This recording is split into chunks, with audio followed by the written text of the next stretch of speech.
Listen, there is a reason half of new businesses fail after 5 years. And from my experience, most small businesses have a decent first year, then grow in their second year, and then things start flattening off or even declining. And like a rowboat with a leak in it, they take on water until they sink. They panic and do everything to keep their business afloat. This is why they fail. Every successful business starts with a great idea, but it's not just about having a cool concept. You need to validate it, and here's how. Identify your passion and skills. What are you good at, and what excites you? Successful businesses often align with their founders' strengths and interests. You need to conduct market research. Who are your potential customers? What problems are they having? How does your product or service solve those problems? Use surveys, interviews, or tools like Google Trends to gather insights. You must analyze the competition. Study your competitors to understand their strengths, their weaknesses, and what you can do differently. Next, it's time to put your ideas on paper. A business plan is your roadmap to success. Here's what you need to include. An executive summary. It's a brief overview of your business. Business description. What are you offering and why does it matter? Market analysis. Insights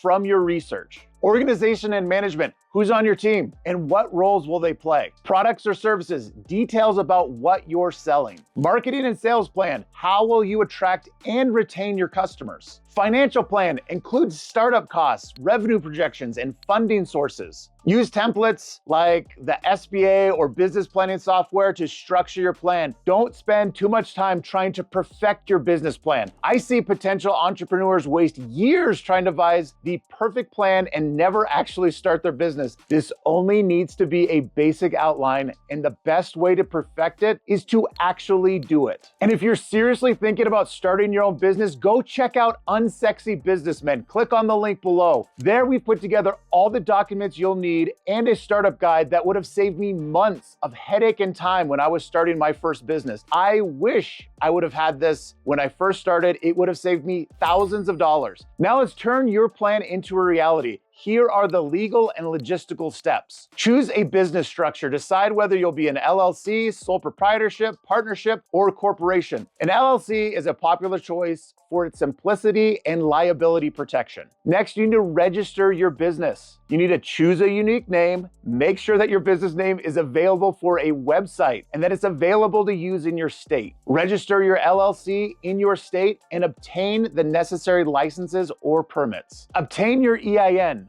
Get your employer identification number from the IRS for tax purposes and so you can open a business bank account. Next, set up a business bank account. Keep your personal and your business finances completely separate. Trust me, your accountant will thank you. And if you're going to be your own accountant, you'll thank yourself. Your brand is more than a logo. It's how people perceive your business. Here's how to build a strong brand. Define your identity. What are your mission, vision, and values? What makes you unique? Create a visual identity. Design a logo, choose brand colors, and select fonts. Use tools like Canva to create your own logo. If you want to change your logo down the road, you can always hire a professional, but you can save a lot of money in the beginning by creating them on your own. Develop a website. Your website is your digital storefront. Use platforms like WordPress or Shopify to create a professional site. Again, if you want to revamp your website down the road, you can hire a professional. Establish social media presence. This one is key. Choose platforms where your target audiences hang out and start posting valuable content. Marketing and sales are the lifeblood of your business. When you first start your business, no one will know who you are. So you have to hustle to get your clients. Here's how to attract and convert your customers. Set clear goals. Whether it's growing your email list or driving website traffic, define measurable objectives. Leverage digital marketing. Invest in SEO or search engine optimization to rank higher on Google. Run targeted ads on platforms like Facebook and Instagram. Start email marketing to nurture leads. And network.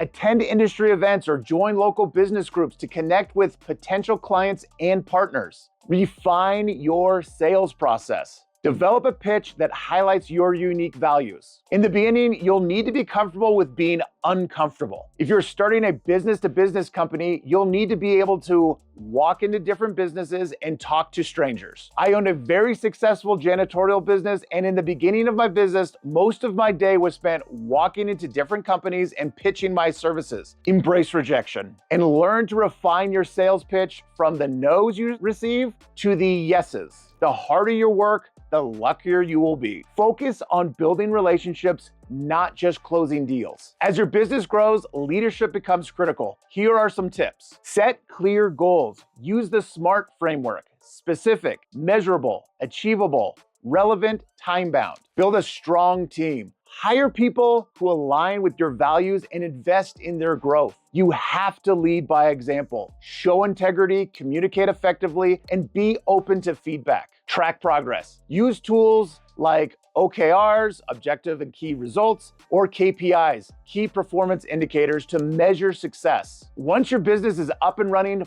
focus on scaling and adapting to change. Automate processes. Use tools like CRM, customer relationship management systems, or inventory management software to save time. Diversify revenue streams. Explore new products, services, or markets. I started with just basic house cleaning and moved to window cleaning, then carpet cleaning, then commercial buildings. I went from a one-man shop to over 60 employees, all within 5 years. Seek feedback. Regularly ask your customers and employees for input to improve. I would meet with all my clients on a regular basis. My largest clients, I would try to meet with them at least twice a month. A lot of times, it was just taking them out to lunch and picking their brain. Stay resilient. Embrace challenges as opportunities to learn and grow. You are the only one who can stop you from starting and growing a business. It may seem overwhelming, but with the right plan and execution, it will be one of the best decisions of your life. You can do it, but you actually have to start.